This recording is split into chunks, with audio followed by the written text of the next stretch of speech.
All right, we'd like to call Congressman Castro for her interpellation. Ay, long last. At long last, Mr. Chair. Ay, follow up ko lang, Mr. Chair, no? Hindi lang po yung kay Chairman Palpalatok yung mga ni-request niya from the PNP no station, pati po yung kay Attorney Crissy, di ba, you have sinabi mo rin na nag-request kayo sa mga police station noong mga report or incident report kung ano man yung nangyayari. Mga ilan po yun? Yes, Your Honor. Well, I think I mentioned in particular to the case we are litigating right now in Caloocan, we tried to have the documents authenticated. We went to Caloocan, Sangandaan, and then the station in Larangay. All of these offices even refused to accept the letter request, saying that those who signed had already left the agencies. Yes, pwede ba natin kuhanan ng Mr. Chair, ng written na document kung bakit hindi inaano yung request? Hindi sinasagot yung request. Kanino? Yung po sa ni-request Yes. ni We'll submit the letter, Your Honor, Yes, but please. again, it was not even received. Okay. Not even received. Yes, Your Honor, because they said, ay, wala naman dito na yung pumirma dyan eh. So, hindi na sa amin yan. Kasi nakikita natin, Mr. Chair, dun sa discussion natin noong EO2 ni dating Presidente Duterte, parang talagang sinelyuhan niya na, no, yung investigation na hindi talaga mag-pursue ang any investigation because of this. Ito, no, yung number 3 na exception. Okay? So, wala talaga. Hindi talaga magpo-proceed. Kaya talagang mapipilitan ang pamilya na pumunta talaga sa ICC. Unless, Mr. Chair, ma-revoke talaga itong EO2, no, na nakalagay kasi dito, no, yung mga exception, no, investigation records complied for law enforcement purposes or information which is written would be contained in such records. So kahit na anong records, kahit na sino man po yung mag-imbestiga, kahit na yung ICC, because of this, EO2 ay walang mapuproceed na hustisya at pag-iimbestiga. Kaya nga, no wonder, Mr. Chair, yung ating mga kapulisan, very complacent, no? Wala na silang pakialam whether maimbestigahan niya o hindi. Imagine mo, in 2016 up to now, 52 cases lang yung naimbestigahan, 4 yung o 3 yung mga na-prosecute. How about itong 6,200 plus? Statistics na lang ba ito, Mr. Chair? So kaya talagang in my conclusion talaga, hanggat hindi ito na-repeal ni President Marcos Jr. na siya talagang dapat na mag-repeal nito, ay walang mapuproceed talaga na investigation at hindi talaga makakakuha ng hustisya yung ating mga victims, no, ng extrajudicial killings during the war on drugs ni dating Presidente Duterte, Mr. Chair. So, kaya tama po ba ako? Kunin ko lang yung idea ni former Secretary Jevara at saka si Attorney Neri, Mr. Chair. So, Sergeant Guevara, can you please reply on that? More specifically, Your Honor, on the removal of that particular exception? Yes, so baka dapat, Mr. Chair, mapag-aralan talaga natin yung EO. Kasi itong particular na exception na ito, hanggat nandiyan yan, lagi na lang sasabihin sa atin ng police, kung manghihingi tayo ng records, ay exemption, accepted, kasama yan sa exemption ng FOI. So, tingin nyo, dapat tanggalin natin Possible yan. po yan na ma-consider for removal. Kasi yung ibang exceptions naman po, Your Honor, we're actually based on existing laws and jurisprudence. Kaya po yung sa pag-consolidate ng mga exceptions to the FOI ay talagang may pinagbasihan naman po yan. Pero yun hong particular exception na yun na access to records of ongoing investigations by the police, I am not too sure kung yan po ay nakabatay sa isang particular na existing law or jurisprudential rule. Kaya po this may be a good subject for possible reconsideration. Yes, thank you, So Jen, Soljen. your thought about this, no? Can we write the president a letter recommending for the removal of EO2?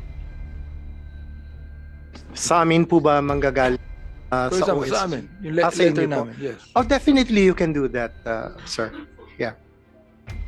Would you recommend? It's the prerogative of the Congress po, and we may be consulted about it as a matter of fact. So I am not in a position to commit Anyway, you're at the any soldier time. now of the present Exactly. That's administration. why that may be referred to us or to the DOJ for opinion. So let's cross the bridge when we get there, Your Honor. Thank you. Neri, will you please reply for the query and the question of Congresswoman Castro? Mr. Chair, if I may, just a quick interjection. Okay. Yeah, Mr. Chair, the executive number 2 signed by the former president way back in 2016 actually states that the Department of Justice and the Office of the Solicitor General are hereby directed to prepare an inventory of such exemptions and submit the same to the Office of the President within 30 days. Our current Solgen, Mr. Chair, was the former Secretary of Justice. May I inquire from the Honorable Maynard Guevara, Mr. Chair, if he was indeed or his office was indeed part of crafting the exceptions?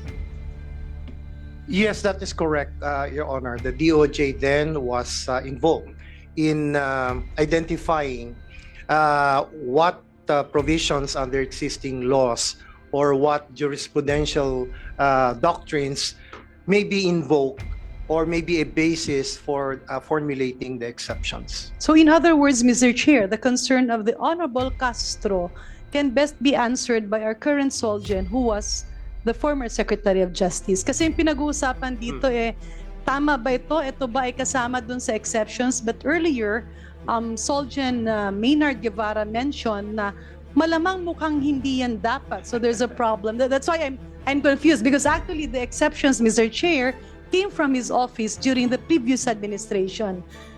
In other words, the exceptions carried in Executive Order number 2 came from the former Secretary of Justice, who is now the current Solgen. So malamang, sir, you can actually inform us whether this exception that is being cited by the current PNP, the Chief of Police, is indeed an exception to Executive Order number 2, which was signed by the former president, which actually dictates your former office to have crafted the basis of all these exceptions. Your Honor, we submitted what we believe were covered by existing laws and jurisprudential doctrines. But So, Mr. the Chair, finalization Yeah, of but that Mr. Chair, if executive I may, order if was I may. not ours. yeah, if I may, you mentioned you submitted.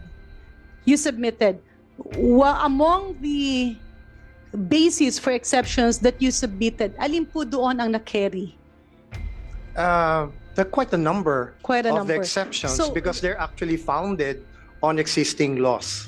So the issue at hand that's being cited with regards to this alleged extrajudicial killings, was it part of the exception that you submitted or hindi? Kasi That I would not remember, Your Honor, because as I mentioned earlier, while we submitted what we drew from existing legislation and jurisprudential doctrines, the finalization of the executive order was done by Malacanang itself.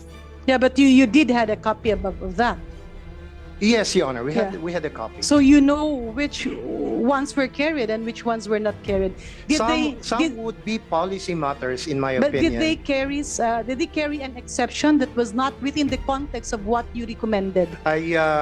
Unless I am able to review the entire executive Yeah. order, So, Mr. I will Chair, not be in a position maybe to answer request that. the Solgen to review because Executive Order number 2 categorically states, if I may, Section 4 exception, the Department of Justice is hereby directed to prepare an inventory of such exceptions and submit to the office of the President. In other words, lahat ng mga exception na ito ay nanggaling po sa iyo, sir, nung ikaw ay Secretary of Justice. Not necessarily, Your Honor. So who recommended the That other exceptions? I am not sure because the finalization was not done by the DOJ. We submitted what we were in our position to research and submit to Malacanang. Mr. Chair, if I may, the finalization was made by the Office of the President. That is correct because it's an executive order. And that's why, Mr. Chair, if I may, in the next hearing, may move that the former executive secretary be invited. We will, COMSEC, will please take note of that. Yes. Okay. Thank you very much, Mr. Chair. Pero balikan ko lang, no? The thing is, before you have any word yet, Congresswoman Doreen, precisely why I said, what is your thought about this committee writing a letter to the President to scrap EO2? Because being an executive order made in Malacanang, therefore, the Congress cannot do anything about it. That Malacanang should scrap it if But Mr. Chair, if Diba? I may, pasensya na po, balikan po natin yung sinabi ko kanina. Nakasaad sa executive order na ang magre-recommend na mga exception na ito ay ang Secretary of Justice, who during that time was Secretary Jevara. Ngayon, ang sinasabi ni Secretary Jevara, hindi niya matandaan alin yung na-carry o alin yung hindi. But the point here is not what was not carried. The point here is that all those exceptions came from your office because the executive order is very clear. You were the official or your office was the one who will recommend exceptions to Executive Order number 2. That's why, Mr. Chair, I'm asking this just for clarity kasi baka mahirap kasing maikot ito. Because the basis of all those exceptions, specifically the legal basis of all those exceptions, actually emanated from Secretary Jevara. So he can now enlighten us whether those exceptions ay nasamahan ba ng hindi dapat, kailangan bang tanggalin yung iba doon, or were there directives to include something that was not supposed to be included? Or, Mr. Chair, more importantly, baka naman ginagamit yung Executive Order number 2 to cite a reason which is non-existent in the first place. Your Honor, I have already clarified na ang ibinigay ng DOJ ay yun lang back up by existing laws and jurisprudence. Now, I would like to believe na in the final crafting of EO number 2, baka merong mga policy considerations that were taken into account. Kasi at the time, So, Mr. Chair, kaya Your po Honor, ginawa other yung offices EO can number actually... 2 No, ay just a dahil question, wala pa Mr. pong- Chair, with sorry. due courtesy, no? So, merong mga ibang nagpasok. Despite the fact that the executive order says it's the Secretary of Justice who will give a list of exceptions, ibig sabihin merong ibang opisina na nakialam, which is actually contrary to Executive Order number 2. As you correctly pointed out, it was the Department of Justice and the Office of the Solicitor General who were requested to provide input. At that time, I was the Secretary of Justice, but I was not the Solicitor General. So it is possible, Your Honor, that it may also have come from the OSG or from other government agencies na nag-volunteer to submit So for the recommendations particular- for exceptions. For the particular point of concern, Mr. Chair, of the Honorable Castro and earlier of the other colleagues and the other resource person, hindi po ito nanggaling sa Secretary of Justice. I cannot recall exactly, Your Honor, pardon me, but we'll have to refer back to our record to find out exactly what were submitted by the Department of Justice Yes. and the corresponding legal basis for such recommendation. I apologize that I cannot give a very categorical answer to what is a legal basis for that particular exclusion. It seems to me that it's more of a policy consideration rather than an actual legal prohibition or exception. So in other words, Mr. Chair, kaya po yan na itanong because Executive Order number 2 has been pictured as an obstacle to all these investigations. Now we want to be clear, una, tama ba yung pag-cite ng Executive Order number 2? Or baka pangalawa, ginagamit kunyari yung Executive Order number 2 pero hindi naman pala siya dapat gamitin sa ganyang mga bagay. Basically, that's my only concern, of course, with due respect to Secretary Jevara. So, Mr. Chair, allow me to expand my motion that for the next hearing, we also invite the former Solgen para maliwanagan, because if the DOJ Secretary and the former Solgen says and the former ES says that is not the context of Executive Order number 2, then we don't have a problem. Then the current president does not have to reverse anything. Kasi baka mamaya hinihingi natin yung hinihingi yung mga bagay na hindi naman pala nasa kamay ng ating presidente ngayon, kundi nasa kamay ng pag-interpret ng isang executive order. Thank you, Mr. Chair. Yeah, I as we want second. to invite the former Solgen, I think he is incapacitated right now. Am I right? I have no personal knowledge about that, Your Honor. I'm Okay. sorry. Yeah. Your motion is clarification, Mr. Chair. Yung motion ni Representative Garin is to invite Is the to invite the former Solgen and the former EA. Secretary of Justice. Ah. The former ES, former ES, ES. former ES, which is Midaldea. No? Okay. Palagay ko, we will try with the Solgen, former Solgen, because I think he's kind of incapacitated now. But we'll try that. Perhaps he could be able to send his deputy to come and explain that. Or Mr. Chair, Tony- baka by Zoom. I'm not really privy about Solgen Galing, baka by Zoom. Basically, the context here, Mr. Chair, kanina pa kasi natin naririnig na hindi nagmo-move forward yung investigasyon dahil sa Executive Order number 2. We went further in saying that it was in the hands now of the current president to amend that. Pero balikan po natin, baka naman yung pag-cite ng Executive Order number 2 is not actually in order. And we will get that information from the hands who crafted and contributed to the execution and formulation of Executive Order number 2. Your Honor, if I may say something about that. Yes. There were times that the Department of Justice requested also certain information from the Philippine National Police.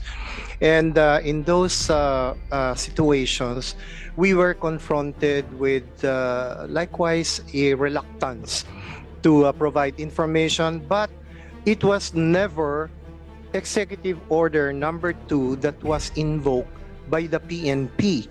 It was the Data Privacy Law that was invoked by the PNP in somehow refusing, if not outrightly declining to provide information. Of course, we disagree with that because it's another government agency conducting an investigation which is asking for that information.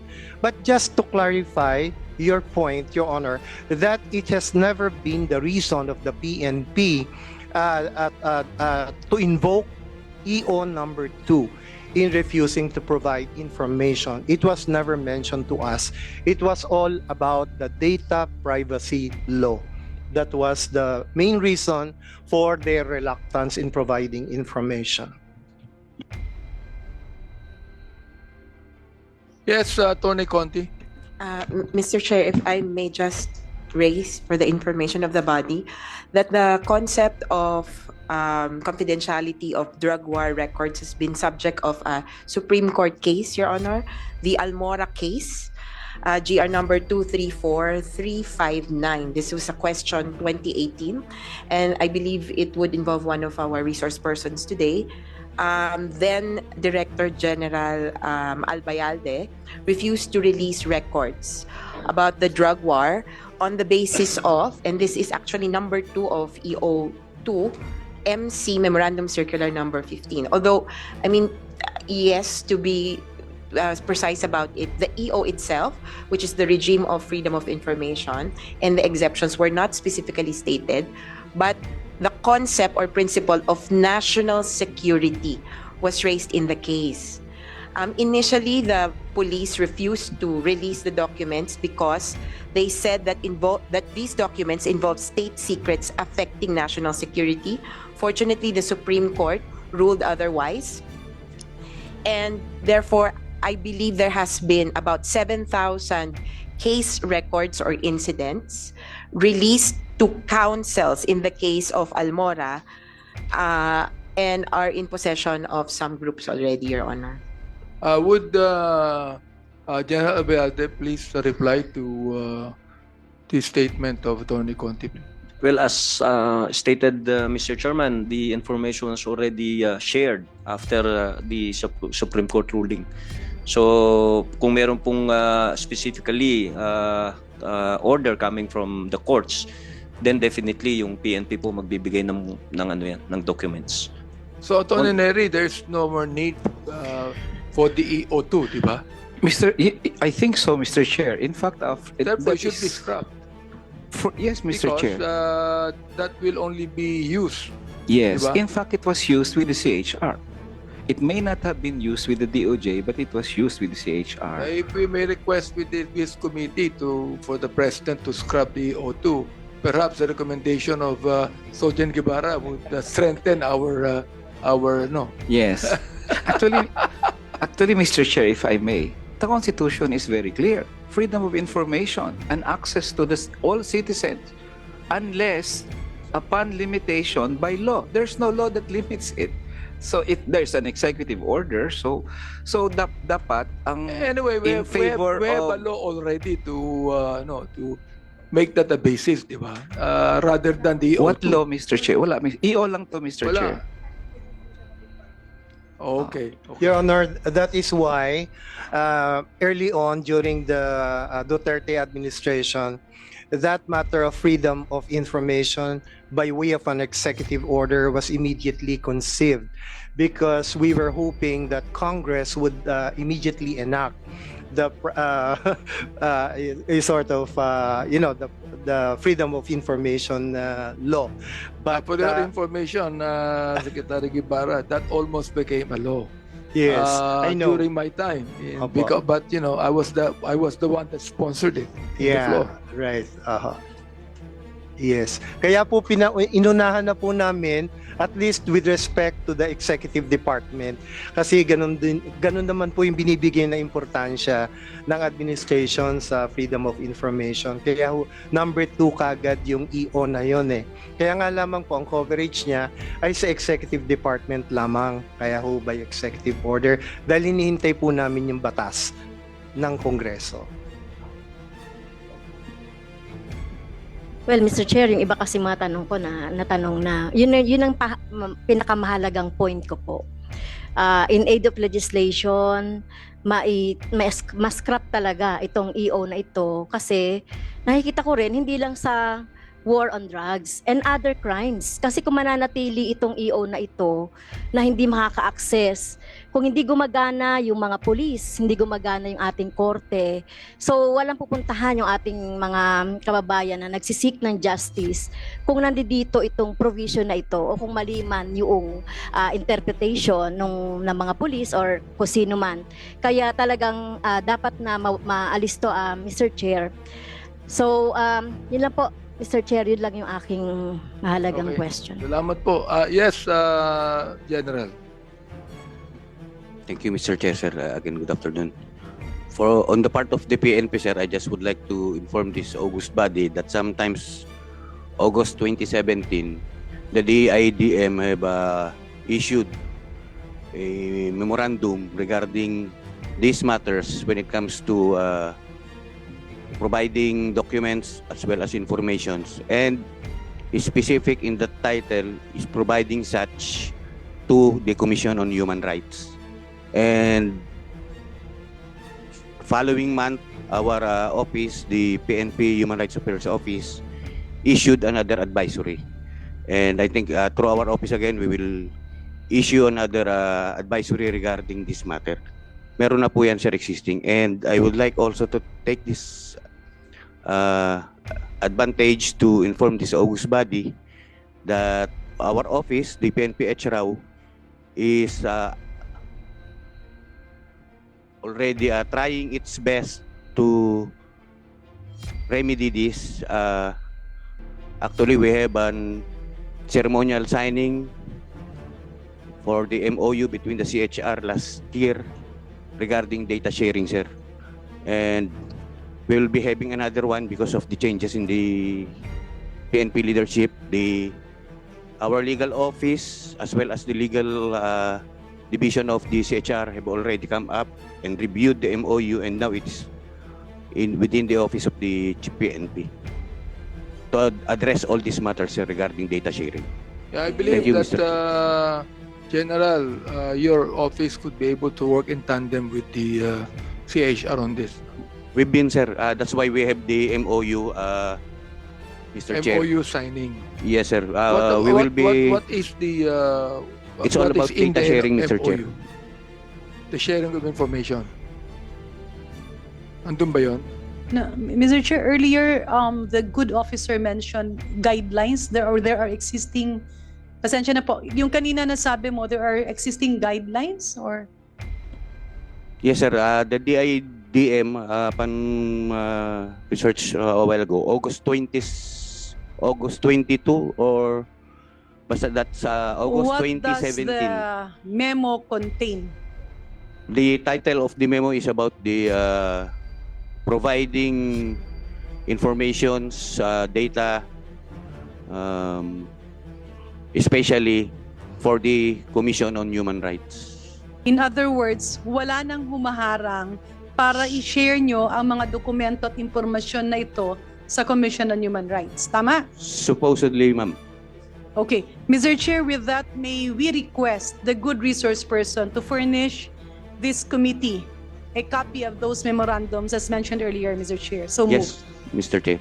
We will Can do you so. do that? You'll do that. Okay. Yes, sir. Thank you. Thank you. Mr. Chair, Yes, Congressman Ako. I would just like to take advantage of the presence of our Solicitor General. Executive Order number 2 says that one of the exceptions would be all information that would compromise law enforcement operations. Could you please define the jurisdiction of this exception, sir?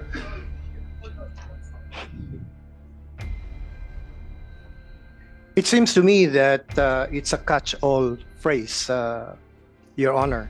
As I said, I believe that EO number 2 contained certain exceptions, not only those that are based on actually existing laws and jurisprudence, but might have also included some policy considerations. So if that statement says an exception or an exclusion regarding information that, if revealed, may compromise an ongoing investigation, I believe that in effect that's a policy consideration, Your Honor, and whether it is something that is reasonable or not, probably in the opinion of the executive department, that is a reasonable exception if divulging vital information would compromise an existing investigation, especially if it's a major one. But if it's something that may, for some people, pose as a violation of their right to information, then probably only the courts may say whether such an exception is acceptable or not from a legal standpoint.